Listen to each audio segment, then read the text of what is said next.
Today, the Vikings fired Kwesi Adofo-Mensah. Vikings owner and team president Mark Wilf spoke to the media moments ago. This is a critical offseason.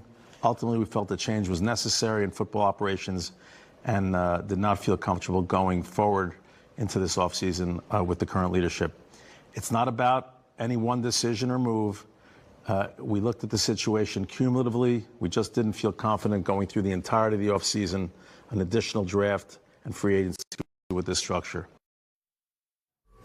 Okay, so much to get into on this Friday. Glad you're with us today. Mina, RC, Swagu here for the hour. Mina, I'll start with you. What's your reaction to this news? Yeah, I'm surprised. Not surprised by the decision, but surprised by the timing. That's what's shocking here, right? Because Viking season ended weeks ago. They had their meetings back then, sent him to the Senior Bowl, apparently.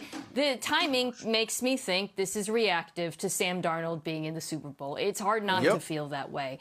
Now, as far as whether that's fair, I don't think that's fair. I think it is fair, however, to criticize the draft classes, and those have been shared widely today. The Vikings have had a lot of misses in the draft, none greater, of course, than the pick of J.J. McCarthy, their quarterback. I know it's too soon to say that completely, but obviously the early results are not promising. There's nothing wrong than moving off of a veteran quarterback who struggled at the end of the season and drafting a rookie in the first round. It has worked for a lot of teams, but you have to hit on that rookie. And more so than hit on that rookie, guys, if they had even gotten average quarterback play out of their rookie, I frankly think that he would still have his job. But it was far from that, and that's how you end up in this position.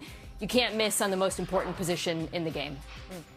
Absolutely. And now there's a history of these draft picks not landing or not being productive under Adofo-Mensah, but it's obviously pinpointed and centering around J.J. McCarthy. I do believe that it's partly because Sam Darnold was able to go off and have this fantasy season and lead a team to the Super Bowl, but it's the fact that J.J. McCarthy was in the building. J.J. McCarthy was there during training camp. You knew a little bit about who he was, and with having him in the building, you still made the evaluation that led to the decision of allowing Sam Darnold to be acquired by the Seattle Seahawks. And when you look at this team, you go from 14-3. You're a team that's in the playoffs, and then the next year you completely miss, and you missed because of not bad quarterback play, but at times terrible and inexcusable quarterback play, while your quarterback, or the quarterback of last year, is now starting in the Super Bowl for the Super Bowl favorite. Ooh.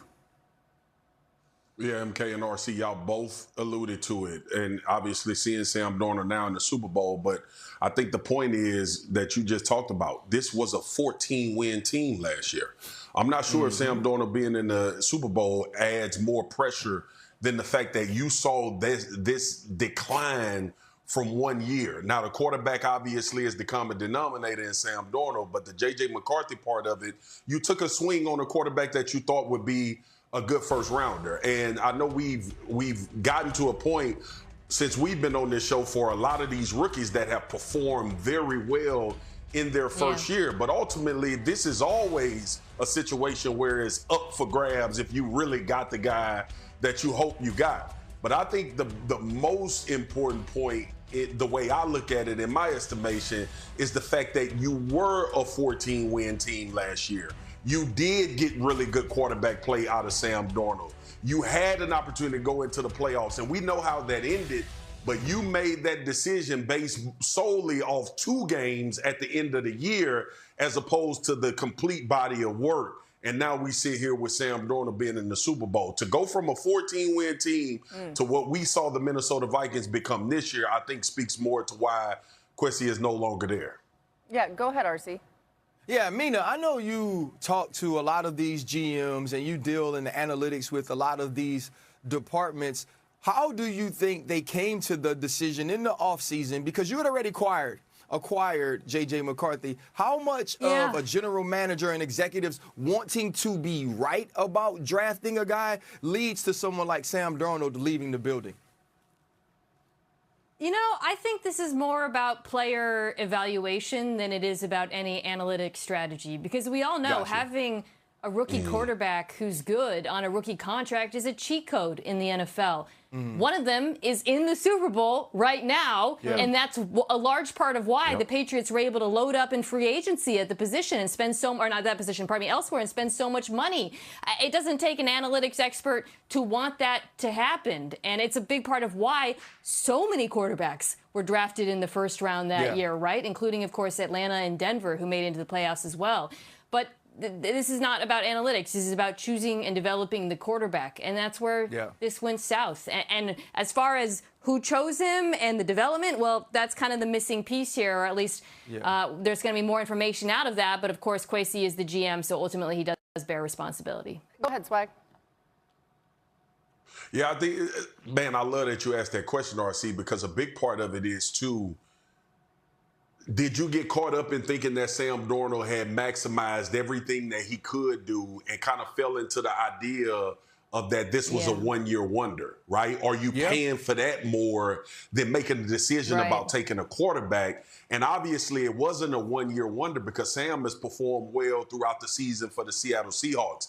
That's why I say the amount of pressure that probably those last two games as an organization said, the question probably that they asked themselves is, can we win a Super Bowl? We see that we can have a really good season. We see that we can position ourselves for a really good playoff spot, but can we win a Super Bowl? And they made that bet on J.J. McCarthy, thinking that it was more about Sam Darnold's 2 games than the 14 the previous that they had seen, which is a slippery slope. And to your point, Mina, like you could play the analytics. Go ahead, RC.